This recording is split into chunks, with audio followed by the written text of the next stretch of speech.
자, 오늘 읽은 7장의 말씀은 우리에게 아주 익숙한 기드온의 300용사에 관한 이야기죠. 우리가 지난주에 살펴보았던 것처럼 하나님께서는 미디안과 아말렉과 동방 사람들의 연합군과 싸워야 하는 큰 전쟁을 앞두고 기드온을 준비시키는 그런 장면을 보았습니다. 하나님께서는 어떤 일을 하실 때에 반드시 준비 과정을 거치시는 걸 볼 수가 있습니다. 특별히 우리는 연약할지라도 연약하기 때문에 너는 못한다 하시는 것이 아니라 연약한 사람을 부르셔서 그를 하나님의 합당한 사람으로 성장시키십니다. 또 준비시키십니다. 그래서 하나님의 일을 그 손에 맡기시는 것을 볼 수가 있죠. 아브라함이 그랬고 모세도 그랬고 다윗도 그랬고 모든 믿음의 구약 성경에 혹은 신약에 등장하는 그런 믿음의 선조들의 모습이 그렇지 않았습니까? 기드온도 그랬던 거죠. 지난주에 우리가 살펴보았던 것처럼 기드온은 본래 매우 좋게 말하면 신중하고 우리 눈에 띄기에는 매우 소심하고 겁이 많은 그런 사람으로 비춰지고 있습니다. 의심도 많은 사람이었죠. 그런데 하나님께서 하나님을 절대적으로 신뢰하고 이 전쟁에서 힘을 내어 이길 수 있도록 하기 위해서 기드온을 준비시키는 그런 것을 우리는 지난주에 살펴볼 수가 있었습니다. 좀 더 구체적으로는 두 가지 시험, 하나님께서 기드온을 시험하신 게 아니라 감히 사람이 하나님을 시험하는 것을 허락하심으로써 하나님께서는 기드온이 하나님께서 나의 기도를 들으신다, 하나님께서 나와 함께 하신다, 하나님께서 하시는 말씀은 반드시 이루어진다, 이것을 확실하게 믿게 만드시죠. 그렇게 함으로써 그를 준비시키시는데 오늘 하나님께서는 이 말씀 가운데서 또 한 번 그렇게 준비시키는 그런 장면을 봅니다. 이제 저들이 300명을 이끌고 그 미디안 군사들과 싸우러 가야 하는데, 그런데 하나님께서 이렇게 말씀하십니다. 10절 말씀에 보면, 자, 같이 한번 읽을까요? 10절 시작. 만일 내가 내려가기를 두려워하거든 내 부하 부라와 함께 그 진영으로 내려가서. 자, 9절에 뭐라고 얘기합니까? 제가 읽겠습니다. 그 밤에 여호와께서 기드온에게 이르시되 일어나 진영으로 내려가라. 내가 그것을 네 손에 넘겨 주었느니라. 300명의 군사를 구별하신 후에 하나님께서 자, 이제 됐다, 내려가서 싸워라 그러셨습니다. 그리고 내가 저들을 네 손에 붙였다.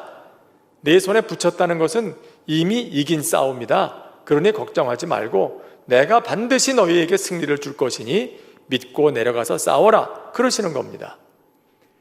7장 이전에 6장에서 이미 준비 과정을 다 거치고 기드온의 마음이 완전히 준비가 되었다면 네, 알겠습니다, 그리고 내려가서 싸우면 될 텐데 하나님께서 기드온을 보시니까 여전히 마음에 그런 불안한 마음이 있는 걸 보셨어요.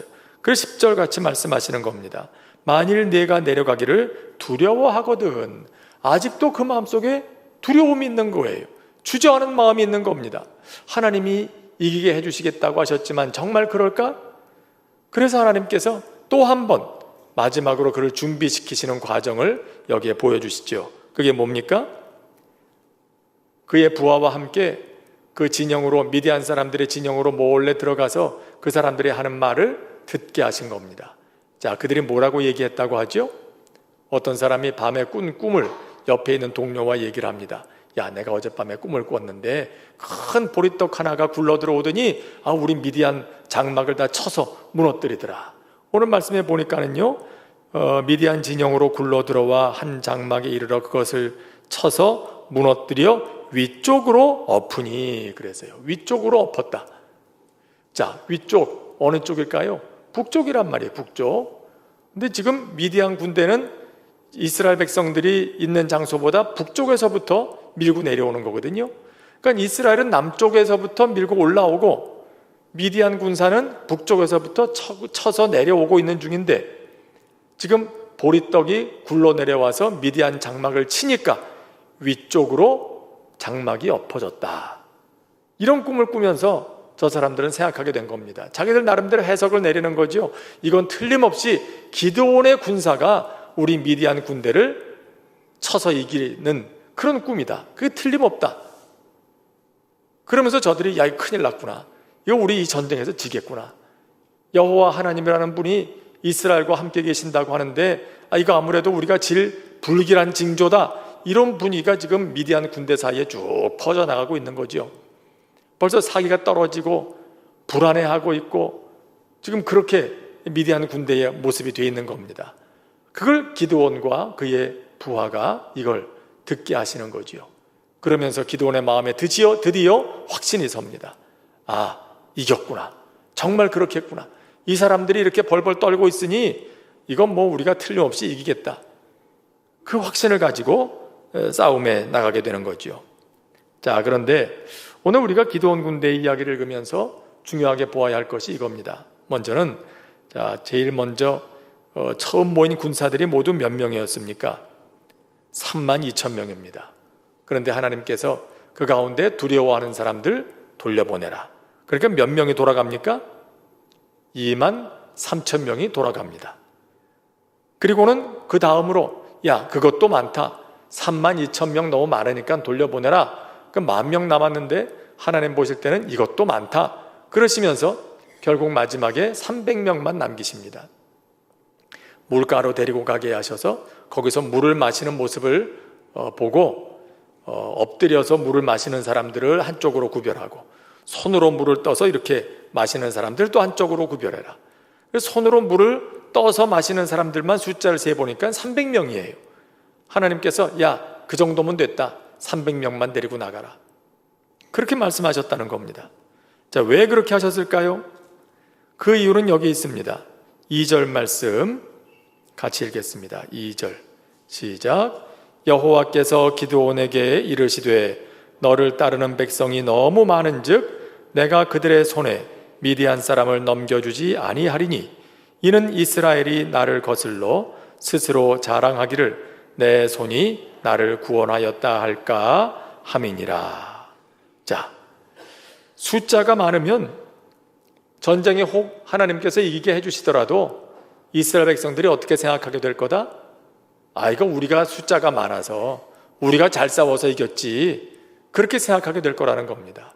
어차피 이 싸움은 이스라엘 백성들이 아무리 숫자가 많아도 미디안과 아말렉과 그리고 동방 사람들이 연합해서 밀고 내려오는 그 군대를 이길 수는 없는 전쟁이에요, 본래가. 그런데 그들이 이 전쟁에서 하나님께서 도와주셔서 이기게 된다고 하면 32,000명이라는 군대, 역시 우리가 숫자가 많아서 사람들을 많이 불러 모아서 이길 수 있었어, 우리가 그래도 좀 힘이 있어서 이겼어, 이렇게 말하게 될 거라는 거죠. 하나님께서 하셨다는 것이 드러나지 않게 될 거다. 여러분, 이것은요, 기드온이 실제로 전투에 사용했던 그런 전쟁과도 일맥상통합니다. 하나님께서는 그들에게 칼 대신에 나팔과 빈 항아리와 횃불을 들고 나가서 싸우라고 하시죠. 여러분, 이건 사실 말도 안 되는 겁니다. 이렇게 전쟁에 나가는 사람 손에 무기를 들려주진 않으시고 나팔을 들고 나가라, 빈 항아리를 들고 나가라, 횃불 들고 나가라, 이건 나가서 죽으라는 얘기와 똑같은 겁니다. 그런데 하나님께서는 그 손에 칼을 들려주지 않으시고 이런 것들을 들려주고 나가서 싸우라고 하시는 거죠. 그것도 300명밖에 안 되는 사람들에게. 여러분, 이것은요, 결국 하나님께서 이들을 이기게 하신다, 그것을 보여주시고 또 그들로 하여금 그렇게 고백하시게 하기 위한 것입니다. 이 심리절에도 보면은요, 이게 지금 미디안 사람들과 아말렉 동방 사람들이 다 함께 지금 평지에 쭉 진을 치고 있는데 300명의 군사가 내려가서 나팔을 불며 또 항아리를 깨뜨리고 횃불을 비추면서 고함을 지르면서 내려가니까 이 사람들이 다 당황하게 됩니다. 그래가지고 완전히 혼란에 빠지게 되죠. 사실 그럴 것도 같긴 합니다. 이들이 지금 내려간 시간이 언제냐면요, 오늘 말씀 7장에 보면 이경초라 그랬어요. 그죠? 이경초에 저들이 내려갔다. 19절 말씀에 한번 같이 읽겠습니다. 시작. 기드온과 그와 함께한 100명이 이경초에 진영 근처에 이른즉 바로 파수꾼들을 교대한 때라. 그들이 나팔을 불며 손에 가졌던 항아리를 부수니라. 이경이 언제냐면요, 그 당시에 사람들이 시간을 나눌 때 1경, 2경, 3경 이렇게 나눴었어요. 그런데 이경에 해당하는 시간은 밤 10시부터 새벽 2시 사이의 시간이에요. 그러니까 그 시간은 군대가 한참 깊은 잠에 골아 떨어져 있을 바로 그런 때죠. 그리고 그때 두 번째 보초가 교대하는 바로 그런 시간대였던 겁니다. 그때 이제 쳐들어가게 되니까 이 사람들이 큰 고함 소리에 깜짝 놀라서 눈을 떠보니까 뭐 나팔 소리가 나죠, 뭐 쨍그랑 깨지는 소리가 나죠, 사방에서 막 횃불이 막 왔다 갔다 하죠. 이런 걸 보면서 그렇지 않아도 이들이 그 전에 지금 마음의 불안함을 갖고 있잖아요. 꿈 이야기가 보여주는 것처럼, 야, 이젠 큰일 났구나, 이건 여호와의 군대가 우리를 치러 왔구나, 이러면서 자기들끼리, 그때가 한밤중이니까 뭐 요즘처럼 무슨 뭐 밤이 돼도 좀 훤하고, 뭐 서울은 한밤중에도 얼마나 밝습니까? 그 뭐 시골만 내려가도요, 저쪽 지방 깊은 산골만 내려가도 도시 지역이 아닌 곳은 해만 떨어지면 깜깜해요. 앞이 아무것도 안 보여요. 근데 도시 지역은 뭐 주변에 불이 많으니까 훤하니까 다 보이죠. 근데 고대 시대에 어떻겠습니까? 그때 뭐 횃불, 뭐 이때는 촛불 같은 것도 없던 때니까 그렇게 어두운 때 밤 10시부터 2시 사이, 밤중에 가장 깊은 밤인 때, 가장 깜깜할 때 좌우에 아무것도 보이질 않죠. 그 옆에서 불이 막 왔다 갔다 하고 뭐 큰 소리가 나고 뭐 나팔 소리가 나고 이러니까 이 사람들이 이게 내 앞에 있는 게 적군인지 아군인지 구별하지 못하고 자기 살겠다고 그냥 칼을 빼들고 막 휘두르기 시작한 겁니다. 그러다 보니까 자기들끼리 뭐 칼로 베고 찌르고 다 그렇게 전멸하고 만 거죠. 여러분, 이런 모든 일들을 볼 때도요, 사실은 이게 사람의 작전으로 되는 건 아니죠. 하나님께서 그들의 마음을 이미 사기를 떨어뜨려 놓으셨고 마음에 감동하셔서 또 이 모든 여건을 하나님께서 주관하셔가지고 이런 식의 이스라엘 백성들은 칼도 한번 휘둘러 보지 않고도 승리를 얻을 수 있도록 하나님께서 도우신 그런 전쟁 아닙니까? 그런데 사람은 이상합니다. 이렇게 이기고 나면 하나님이 하셨다라고 고백해야 되는데, 사람은요, 조금이라도 뭐가 있으면 하나님은 쏙 빠져나가고 내가 잘해서 이겼다 이렇게 되거든요. 32,000명 군사가 있으면 그렇게 될 걸 하나님이 아셨어요. 심지어 10,000명이라도 틀림없이 너희가 잘나서 이긴 줄로 알 거다. 하나님께서 결국 이게 하나님이 하시는 일이라는 것을 저들로 믿게 하시고 고백하게 하시기 위해서, 앞으로 그들이 싸워야 할 싸움도 마찬가지이기 때문에 하나님을 절대로 의지할 때만 이길 수 있는 싸움을 앞으로도 계속 싸워나가게 될 것이기 때문에 하나님께서 그들에게 그런 믿음을 주시기 위해서 이렇게 하시는 건데, 그래서 하나님께서 여기에 지금 숫자도 줄이시고 그렇게 하시는 거예요. 근데 가끔 보면 이 성경을 해석할 때 뭐 여기에 두려워하는 사람 돌려보내라, 또 물을 손으로 마시는 사람만 300명만 데려가라, 이게 승리의 비결인 것처럼 그렇게 해석하는 예가 전통적으로 많이 있어 왔어요. 싸우는 사람은 두려움이 없어야 된다, 하나님의 군대는 두려움이 없어야 이긴다. 물론 두려움 없어야 되는 거 맞죠. 그러나 두려움 없는 사람들이 있었기 때문에 이긴 게 아니라는 거예요. 300명만 남긴 것도 다른 사람들은 좌우 살피는 그런 조심성도 없어가지고 그냥 짐승이 물 먹는 것처럼 바닥에 납작 엎드려서, 그러다가 등 뒤에서 누가 칼이라도 치면 어떡할 거예요. 그것도 생각하지 않고 엎드려서 물을 마시는 조심성이 없는 사람들 데리고는 싸울 수가 없다. 그러니까 손으로 물을 이렇게 움켜가지고 그렇게 떠서 먹으면서 좌우를 살필 줄 아는 좀 조심성이 있는 사람, 그런 사람하고 싸워야 이 전쟁에 이길 수 있다. 가끔들 그렇게 생각할 때가 많아요. 그래서 이 전쟁에서 이기게 된 이유는 300명의 군대가 조심성도 있고 그리고 두려움도 없는 그런 군사들이었기 때문에 이길 수 있었다. 승리의 원인을 거기서 찾으려고 하는 시도가 있는 거죠. 물론 그게 전혀 근거가 없다고는 얘기할 수 없겠지만 오늘 본문이 하고자 하는 얘기는 거기에 있지 않아요. 기드온의 군대가 두려움이 없었기 때문에 이겼다, 기드온의 군대가 조심성이 있는 사람들이었기 때문에 이겼다, 이게 아니에요. 어차피 32,000명이든 10,000명이든 300명이든 사람들로서는 이스라엘 백성들로서는 결코 이길 수 없는 싸움이었어요. 그 사람들이 아무리 용기가 있고 아무리 조심성이 있었어도 이길 수 없는 싸움인 것만은 분명했다는 거죠. 그렇기 때문에 오늘 이 본문은요, 하나님께서 숫자를 줄여가시는 과정, 싸움에 적합한 사람을 골라내시는 과정이 아니라 하나님께서 이기게 하시는 전쟁이라는 것, 하나님이 아니면 이길 수 없는 전쟁이었다는 걸 이스라엘 백성들에게 각인시키기 위한 과정이었다고 우리는 그렇게 봐야 되는 거예요. 결국 하나님이 하셨습니다. 우리가 한 건 아무것도 없습니다. 하나님이 하셨습니다. 우리는 칼 한 자루 쥐인 것도 아닌데 무기도 없이 이긴 전쟁입니다. 이건 하나님이 이기게 하셨다고 밖에는 얘기할 수 없습니다 라고 고백하게 만드시는 거죠. 오늘 우리도 그럴 때 있지 않습니까? 학생들 시험 눈앞에 두고 간절하게 기도해요. 하나님, 저에게 지혜를 주셔서 이 시험을 잘 볼 수 있게 도와주세요. 시험 보기 전에는 두려운 마음에 그렇게 간절히 기도하다가 시험 딱 끝나고 나서 이제 시험 잘 봤거든요. 시험 잘 본 다음에는 말이 어떻게 바뀔까요? 역시 끝까지 봐야 알아. 시험 바로 직전까지 봤던 문제가 나왔다고. 그래서 시험 잘 봤다고. 결국 누가 지금 영광 받는 겁니까? 내가 끝까지 봤던 게 이게 주요했다. 그 어디에 하나님께서 주신 은혜로 내가 이겼다는 말이 없어요. 몸이 아파서 고침을 받기 위해서 그렇게 애쓰고 그러는 동안에 기도하죠. 하나님, 나를 이것 좀 다시 건강을 허락해 주세요. 날 좀 고쳐주세요. 근데 그 사람이 병원에 잘 들어가게 되고 좋은 의사를 만나게 되고 그렇게 해가지고 병이 났어요. 고침 받았어요. 그러고 난 다음에는 말이 바뀌어요. 하나님이 나를 고쳐주셨다. 이렇게 나와야 할 고백이 내가 의사 잘 만나가지고 좋은 의사 만나서 고쳤다고. 물론 좋은 의사 만난 거 맞죠. 좋은 의사 그를 도와준 건 맞는 얘기예요.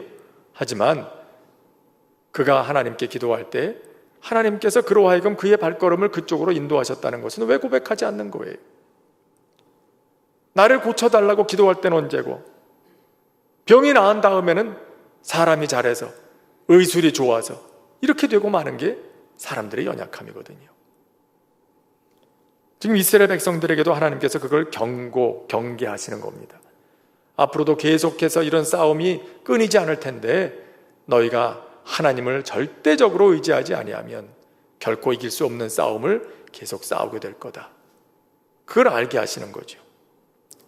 자, 여기서 우리가 또 이런 하나님의 역사, 우리는 비록 연약할지라도 하나님께서 함께 하셔서 놀라운 승리를 거두게 하시는 그런 하나님의 역사를 우리가 경험하며 살기 위해서 또 몇 가지 더 우리가 눈여겨봐야 할 것이 있습니다.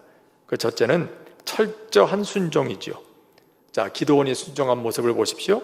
32,000명 군대가 모였어요. 그때 기드온의 마음이 어땠을까요? 한숨 놨겠죠. 내가서 이 사람들 해변에 모래처럼 많은 저 군대와 더불어 싸워야 되는데 그래도 우리 쪽 군대가 32,000명이나 있어서 다행이다. 그랬을 것 같아요. 그런데 하나님께서 그거 너무 많다. 돌려보내. 그럼 10,000명밖에 안 남았어요. 그럴 때 기드온의 마음이 어땠을까요? 이걸 돌려보내면 어떡하지? 이 숫자도 많다는 게 무슨 얘기냐? 이것보다 훨씬 더 군대가 많으면 다다익선일 것 같은데 하나님은 이것도 많으니 돌려보내라 하시니 기드온의 마음이 조마조마했겠죠. 그런데 기드온은 어떻게 합니까? 돌려보내라 하니까 돌려보내요. 10,000명이 남았어요. 10,000명이라도 있으니 그래도 다행이다. 그런데 하나님께서 그것도 많다. 또 돌려보내라. 냇가로 가서 그 사람들 시험해라. 기드온이 그곳에 또 순종해서 내려가요. 자, 됐다. 300명 데리고 나가서 싸워라. 기드온이 네, 알겠습니다. 그리고 또 순종하고 나가요. 여러분, 이런 기드온의 철저한 순종, 그의 마음속에 두려움이 없는 게 아니죠. 32,000명 많다고 하실 때 두려웠어요. 어떡하지? 32,000명도 많은 건 아닌데. 근데 하나님이 하라 하시니까 순종하는 거예요. 10,000명도 많다. 300명만 데리고 가라. 300명 데리고 어떻게 싸웁니까? 그런 마음이 들 법도 한데 들었을 거예요. 틀림없이. 지금까지 우리가 알고 있는 기드온이라면 근데 기드온은 그의 마음속에 들어오는 의심을 잠시 내려놓고 또다시 하나님께 순종하고 있는 거예요. 여러분, 우리도 하나님 앞에 순종하게 될 때 전심으로 순종한다 하지만 사실은 그 마음에 그렇게 되겠습니까? 사람인데 마음에 의심도 있고 불안함도 있고 아니면 어떡하지? 그런 생각도 있죠. 그러나 그런 마음이 있을지라도 중요한 건 뭡니까? 결국 순종하느냐 안 하느냐, 이게 중요한 거예요. 그게 중요한 거죠. 마음이 불안해도 의심이 있어도 순종을 하는 게 나은 거지, 그렇지 않은 것보다는 100번 나은 것입니다. 오늘 기드온의 모습을 보면 그걸 볼 수가 있어요. 철저한 순종으로 이기게 되는 거예요. 나팔과 빈 항아리, 횃불 들고 나가 싸워라 할 때도 기드온은 아유, 이걸 가지고 나가서 어떻게 싸우나, 그런 생각이 들었겠지만, 그러나 하나님이 이거 가지고 나가 싸우라 하시니, 이기게 해주신다 하시니, 그리고 자기 마음을 내려놓고 순종하게 되는 거예요. 이게 첫 번째 키고요. 또 하나는 하나님이 함께 하셔야 함을 꼭 기억해야 한다는 겁니다. 자, 여기 보면 기드온이 그 백성들과 군대와 함께 싸우러 나갈 때 저들이 외친 구호가 이래요. 우리 20절 말씀 같이 읽겠습니다. 20절 시작. 세대가 나팔을 불며 항아리를 부수고 왼손에 횃불을 들고 오른손에 나팔을 들어 불며 외쳐 이르되 여호와와 기드온의 칼이다 하고, 여호와와 기드온의 칼이다. 여러분, 이 말을 우리는 잘 생각해야 됩니다. 기드온의 칼만으로는 이길 수가 없습니다. 여호와의 칼이 함께 있을 때, 여호와의 칼이 기드온의 칼과 함께 있을 때 그때 이길 수 있는 거예요. 우리 이거 꼭 생각해야 되죠. 내 손에 좋은 칼이 있다고 해서 그 칼이 나를 이기게 해주는 게 아니라는 거예요. 나의 칼이 있다면 여호와의 칼이 함께 있어야 돼요. 그래서 오늘 말씀에는 기드온의 칼이다 라고 소리 지른 게 아니라 여호와의 칼, 그리고 여호와와 기드온의 칼이다 라고 얘기를 했던 거죠. 여러분, 우리도 생각해야 합니다. 내가 혹시라도 기드온의 칼만 가지고 믿음 생활하는 건 아닌지, 기드온의 칼만 가지고 싸우고 있는 건 아닌지, 거기에 반드시 뭐가 있어야 한다? 여호와의 칼이 함께 있어야 그 칼에 힘이 있다는 걸 우린 생각해야 되죠. 세 번째, 하나님이 하시지만 하나님은 사람을 하나님의 역사에 참여시키신다는 걸 또 기억해야 됩니다. 하나님은 굳이 기드온이 없어도 홀로 이 일을 하실 수 있는 분이십니다. 기드온의 군대가 없다고 해서 하나님이 미디안의 군대를 물리치실 수 없는 그런 분은 아니시죠. 얼마든지 하실 수 있는 분입니다. 하나님은 천지를 창조하시고 전능하신 분이 아니십니까? 얼마든지 이들을 그대로 쓸어버리실 수 있는 분이에요. 애굽의 군사들이 쫓아올 때 이스라엘이 싸우기나 했습니까?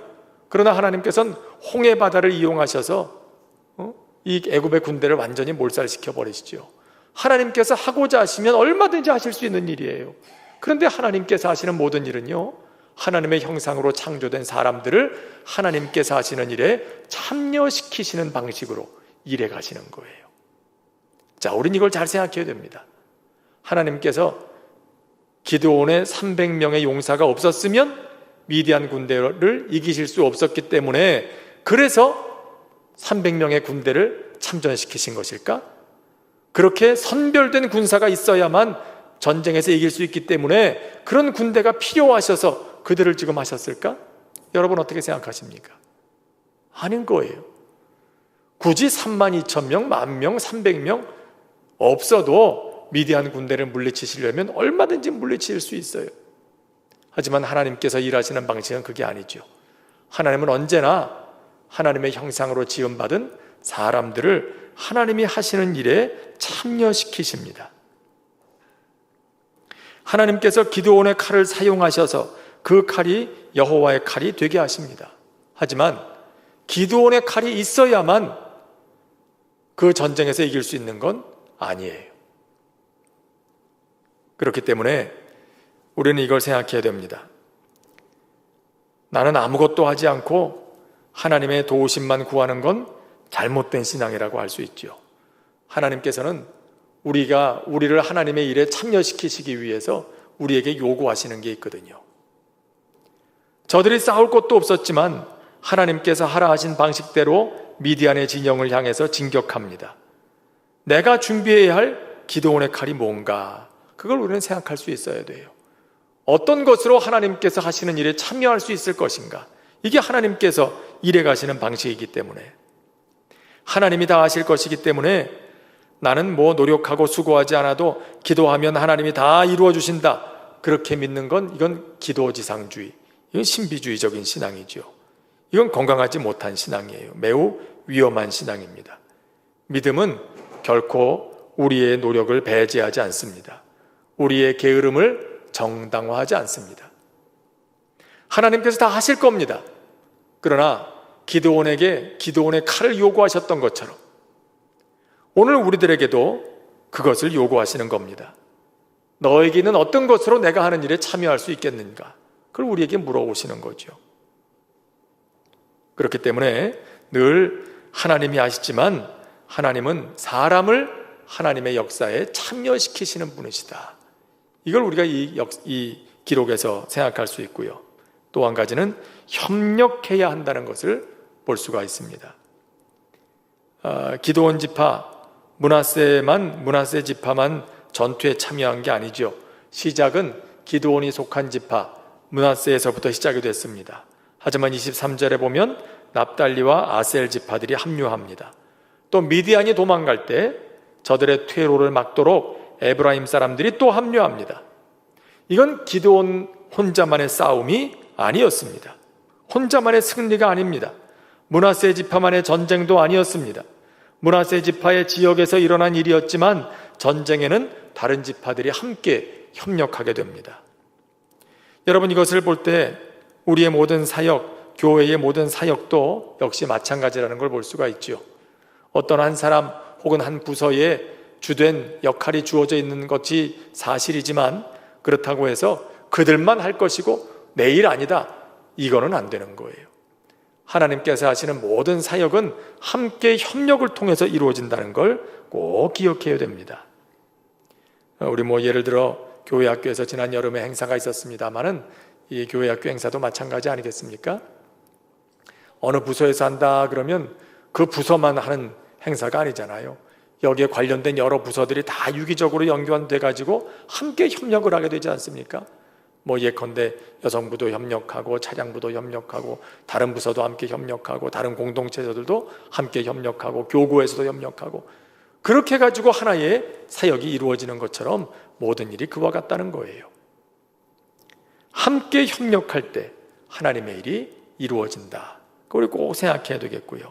우리 운동 경기 같은 걸 보더라도요, 예를 들어 축구 경기 같은 걸 보면 다 선수들마다 정해진 포지션이 있어요.